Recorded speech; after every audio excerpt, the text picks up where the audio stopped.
નમસ્તે દોસ્તો, હું છું તમારી આરજે દોસ્ત કૃપાલી રૂપારેલ અને તમે સાંભળી રહ્યા છો સરદાર પટેલ યુનિવર્સિટી દ્વારા સંચાલિત community radio station radio campus 90.4 FM.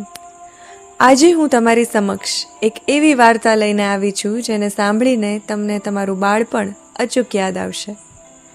વાર્તા છે નટવર પટેલની, જેનું શીર્ષક છે હિંચકો. હિપકા ભરતો ભરતો પિન્ટુ આવ્યો. પપ્પા, મીનાએ મને બચકું ભર્યું, આમ કહી તેણે હાથ આગળ ધર્યો. બે દાંતની વચ્ચે છાપ સ્પષ્ટ ઉપસી આવી હતી. મેં નૈના સામે જોયું. તે નીચું જોઈ શાક સમારી રહી હતી. તેણે ઊંચે ન જોયું. મને એમ કે જો તે કંઈ કહે તો મારે કંઈ કહેવું ના પડે. બેટા, તું જા, બહાર રમ, હું મીનાને શિક્ષા કરું છું હો. માંડ માંડ પિન્ટુને સમજાવીને દૂર કર્યો. મેં જોયું નૈના હજી મૌન રહી શાક સમારી રહી હતી.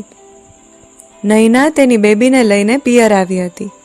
બેબી 5 વર્ષની હતી ને મારો પિન્ટુ 6નો. બંને ભૂલકા બાજુના ઓરડામાં હિંચકા ખાતા હતા.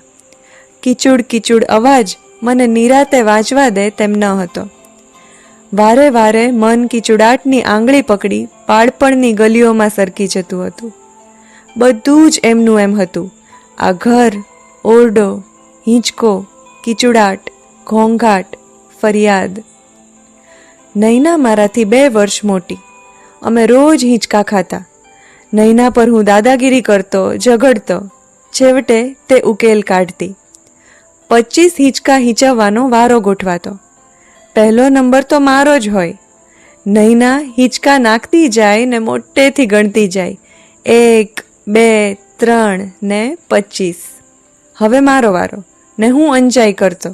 નૈના ખીજાતી, મારવા દોડતી. હુંય સામે હાથ ઉગામતો. નૈના રડતી રડતી બા કને જઈ ફરિયાદ કરતી. બા તેનો કણકવાળો હાથ માથે ફેરવી સમજાવતી. નાનો ભાઈ છે ને, હોય એ તો. નૈના મારાથી રિસાઈ જતી. ઓટલાની ધારે આડી ફરીને બેસતી. મને તેના વગર હિંચકો સૂનો સૂનો લાગતો ને હું તેને મનાવા દોડી જતો. રીસામણા મનામણામાં જ બાળપણ હાથ તાળી દઈ ક્યાંય સરકી ગયું. ઊંચે ગયેલો હિંચકો ફરી નીચે આવી ગયો હતો. હિંચકાને એક છેડે હું હતો ને બીજે છેડે નૈના. વચ્ચે સમયની અવિરત ગતિ ને એ ગતિએ પાત્રો બદલી નાખ્યા હતા. એક છેડે પિન્ટુ ને બીજે છેડે મીના. વચ્ચે હિંચકાની ગતિ, સિમ્પલ હાર્મોનિક મોશન. મીનાનું બચકું, પિન્ટુનું રુદન, ચોકલેટના સ્વાદ જેવી બચપણની ખાટી મીઠી યાદ, હિંચકાનો કિચુડ કિચુડ અવાજ.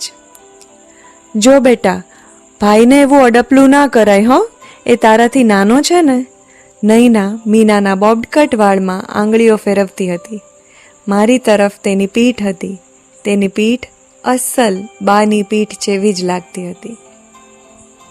તો મિત્રો, આશા છે આ વાર્તા સાંભળી તમને પણ ક્યાંક તમારા બાળપણના પ્રસંગો યાદ આવ્યા હશે.